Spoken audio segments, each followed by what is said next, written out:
Shalom dan salam sejahtera bagi kita semua. Saudara-saudaraku yang terkasih di dalam nama Tuhan kita Yesus Kristus. Kita patut bersyukur dalam beberapa waktu yang lalu kita sama-sama memperingati hari kematian atau kita sebut dengan Jumat Agung. Kita sama-sama memperingati hari di mana Yesus pernah mati 2000 tahun yang lalu. Kematian Tuhan Yesus merupakan histori atau fakta sejarah. Tidak satupun yang bisa membantah, karena ada tempatnya, ada peristiwanya, dan ada saksi yang melihatnya.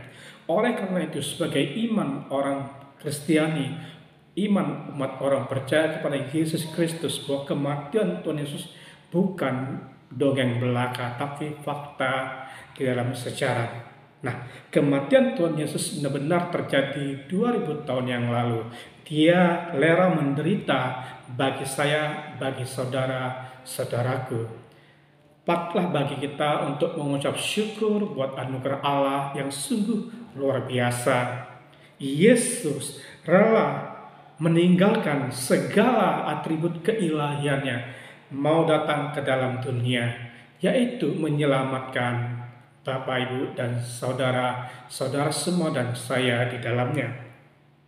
Sebagai landasan firman Tuhan, saya akan baca di dalam Filipi pasal yang kedua ayat ke-6 sampai ayat yang ke-7. Demikianlah firman Tuhan, yang walaupun dalam rupa Allah, ia tidak menganggap kesetaraan dengan Allah itu sebagai hak yang harus dipertahankan, melainkan dia telah mengosongkan dirinya dan mengambil rupa sebagai hamba dan menjadi sama dengan manusia.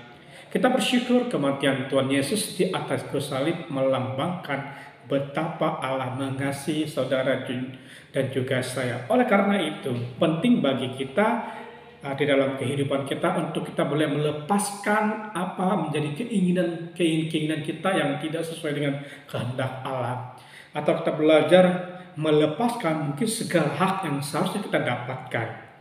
Karena saya percaya ada rencana Tuhan yang lebih besar daripada yang kita rencanakan di dalam kehidupan kita. Kita belajar dengan Yesus yang dalam rupa Allah tidak menganggap itu hak yang harus dipertahankan, tidak menganggap kesetaraan itu harus dipertahankan, karena dia tahu misinya ke dalam dunia ini. Nah, sebagai orang-orang yang sudah percaya, sebagai umat yang sudah ditebus oleh darah Yesus di atas kayu salib yang kita peringati sebagai Jumat Agung beberapa waktu yang lalu, mari kita resapi, mari kita renungkan betapa baiknya Tuhan atas kehidupan saya dan atas kehidupan saudara-saudara semuanya. Oleh karena itu penting bagi kita untuk menjalankan kehidupan kita hari ini, besok, dan untuk selamanya dengan hidup lebih takut akan Tuhan. Hidup berjalan sesuai dengan kehendak Tuhan di dalam kehidupan kita. Dengan demikian, maka apapun yang kita kerjakan, saya percaya Tuhan akan buat kita berhasil. Saudara-saudaraku yang terkasih, ketika kita melihat kematian Tuhan Yesus di atas kayu salib 2000 tahun yang lalu, pernah terjadi bahwa dia benar-benar melepaskan semua hak, semua atributnya.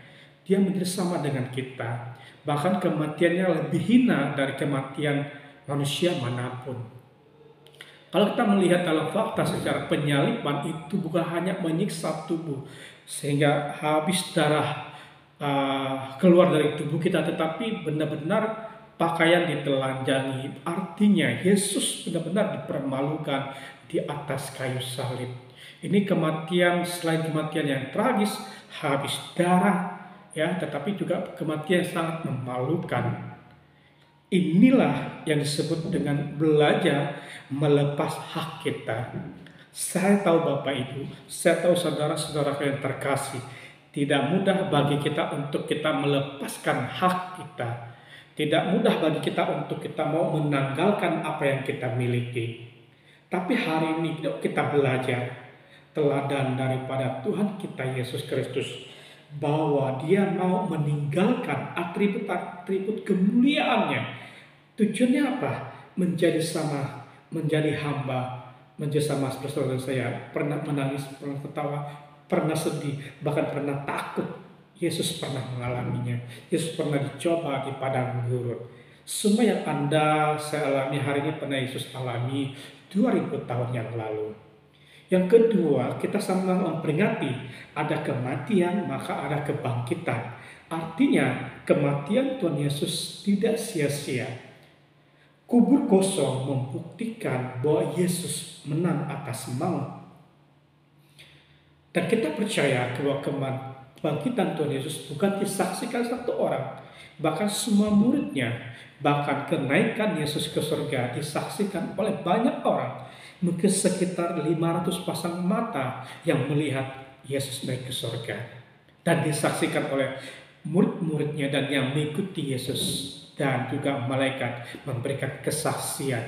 Inilah bukti otentik yang menjadi pegangan iman kita sampai hari ini. Bahwa kematian Tuhan Yesus tidak berarti kalau Yesus sudah bangkit. Kebangkitan Tuhan Yesus menjamin kehidupan kita. Bahwa kita percaya dalam nama Tuhan Yesus pasti akan diselamatkan. Asal hidup kita selaras dengan apa yang Yesus mau di dalam kehidupan kita. Nah, dan hari ini kita sama-sama hidup di dalam dunia ini. Bagaimana sikap hidup kita belajar menderita seperti Kristus. Artinya dalam kehidupan kita sebagai anak-anak Tuhan. Mari kita sama-sama menjadi alat kebenaran Tuhan di dalam dunia ini, di dalam keberagaman yang ada. Bagaimana kita hidup berdampingan dengan berbagai agama, berbagai suku, berbagai ras, di mana berbagai persoalan pasti akan muncul.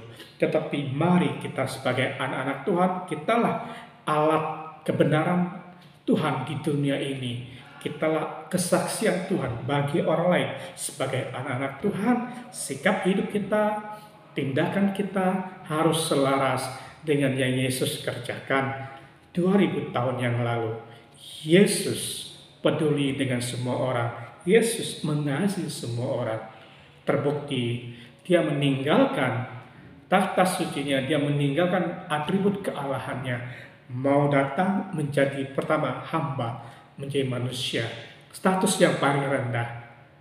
Tetapi ketika Yesus menyelesaikan pekerjaan di atas kayu salib, Allah memberikan nama di atas segala nama, raja atas segala raja, bahkan setiap suku, kaum dan bahasa akan berlutut atas nama Yesus.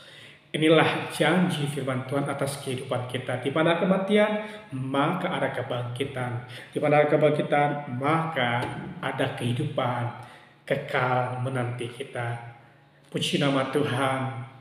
Bagi sahabat-sahabatku, bagi teman-temanku umat muslim yang hari-hari ini, bulan ini sedang menjalankan ibadah puasa, kiranya diberikan kesehatan, kiranya diberikan kemampuan untuk boleh menjalankan ibadah puasa dengan baik. Puji nama Tuhan. Saya penyuluh agama Kristen Kabupaten Majalengka, Hendrik. Shalom, salam sejahtera bagi kita semua. Tuhan Yesus memberkati kita. Amin.